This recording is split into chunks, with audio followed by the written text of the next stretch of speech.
Vladimir Putin has made a new series of territorial claims against Ukraine, openly predicting that the country will eventually lose its western regions. He claimed that western Ukrainian territories were effectively given to Ukraine by Joseph Stalin after the Second World War, and suggested that part of the country would eventually return to Poland, Hungary, and Romania. Putin also accused Ukraine's political leadership of fighting among themselves and stealing money from both the Ukrainian people and Western partners. Look at what is happening. They have all fallen out and turned against one another, like spiders in a jar. They are dividing up what they have stolen from their own people, dividing the money provided by their Western sponsors, destroying one another, fleeing abroad, hiding, and then returning. What kind of unity is that? The western part of Ukraine was, in fact, a gift from Joseph Stalin.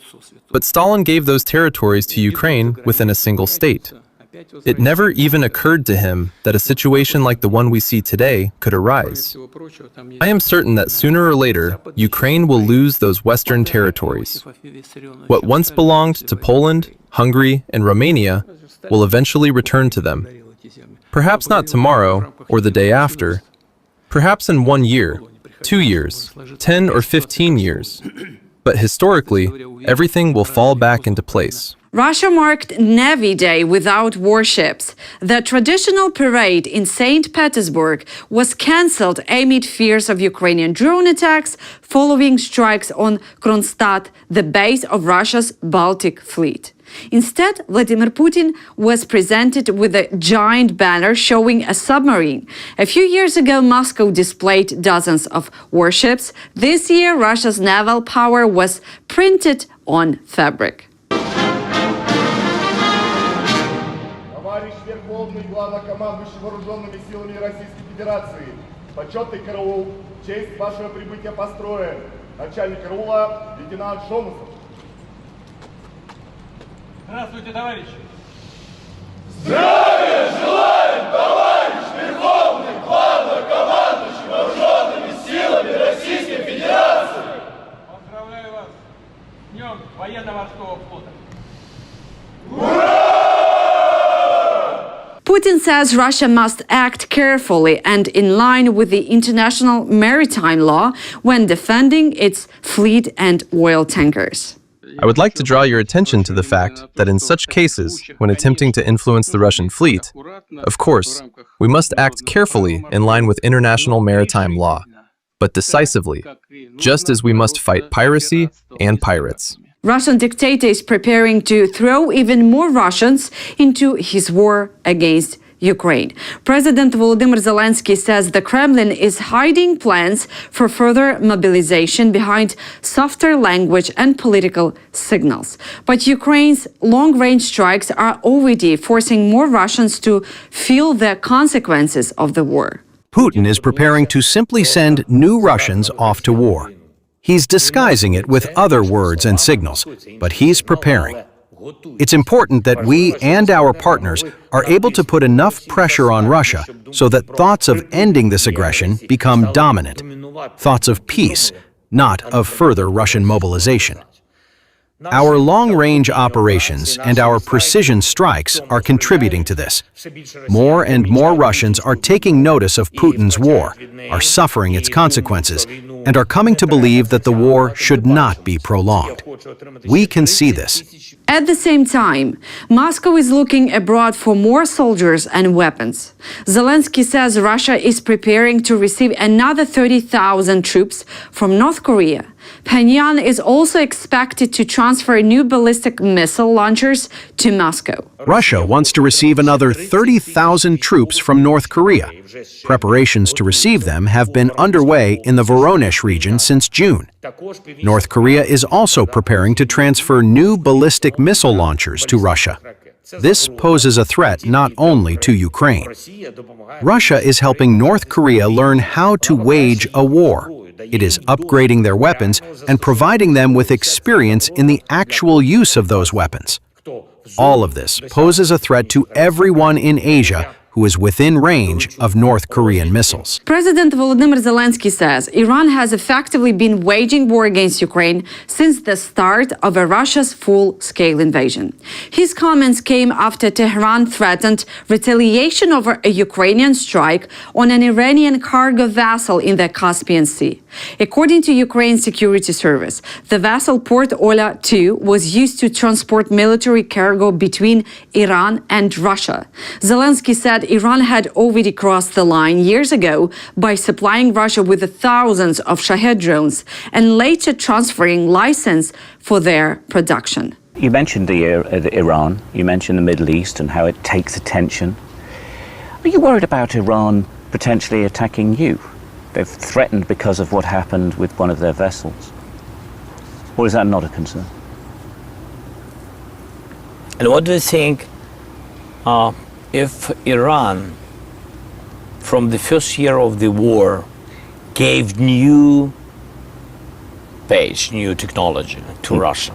It was Shahed drones. They gave thousands of these drones first year of the war. Then they gave licenses. What did they do? Did they attack us? I think yes. So they already did it. The war was already underway, effectively. They are attacking you.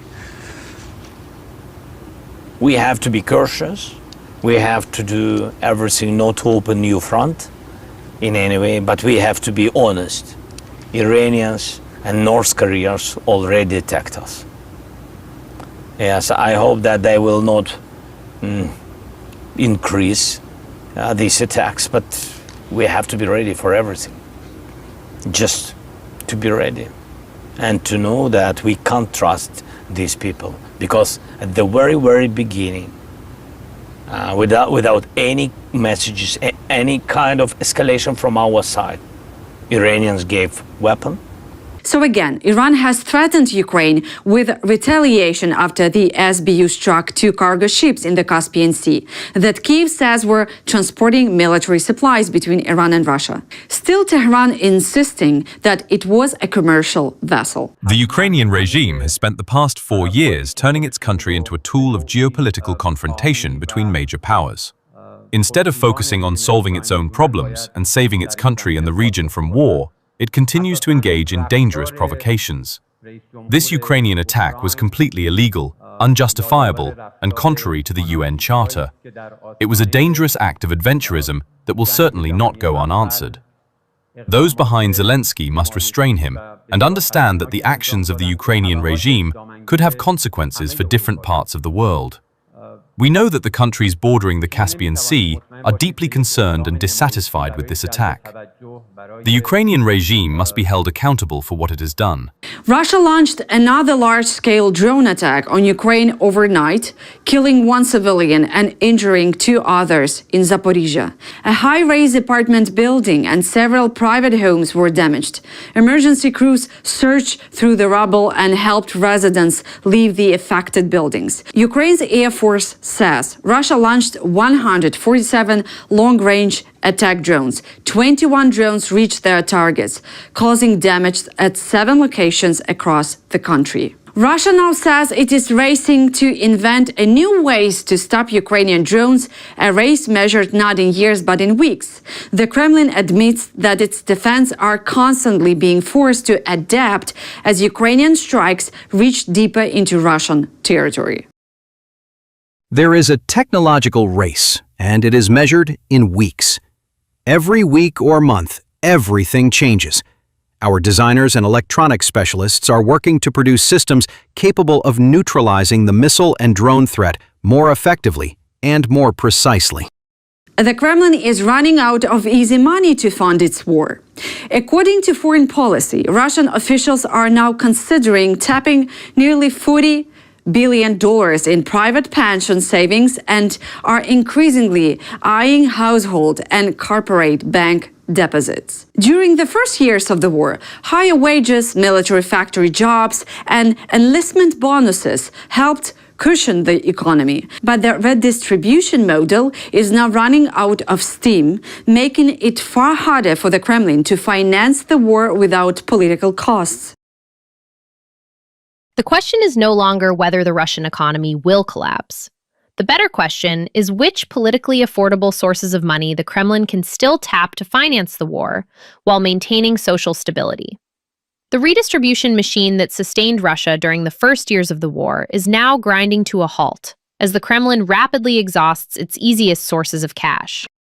President of Ukraine Volodymyr Zelensky has accused Russia of providing Iran with a satellite intelligence on U.S. military facilities in the Gulf. He says Russian satellites monitored several American bases shortly before and after Iranian strikes, allowing Tehran to prepare attacks and assess the damage. I will instruct our intelligence services to share with our partners the information we have regarding Russia's new assistance to the Iranian regime. Since early July, we have been monitoring active Russian satellite surveillance of the Gulf region and the U.S. military facilities located there. These images subsequently end up in Iran. Moreover, there is a clear correlation between Russia's surveillance of these facilities and strikes by Iranian forces, both in the days leading up to the strikes and following the Iranian attacks, to assess the damage inflicted. On July 19th and 20th alone, 4 air bases came under the radar of Russian satellites, 2 in Bahrain and 1 each in Jordan and Kuwait.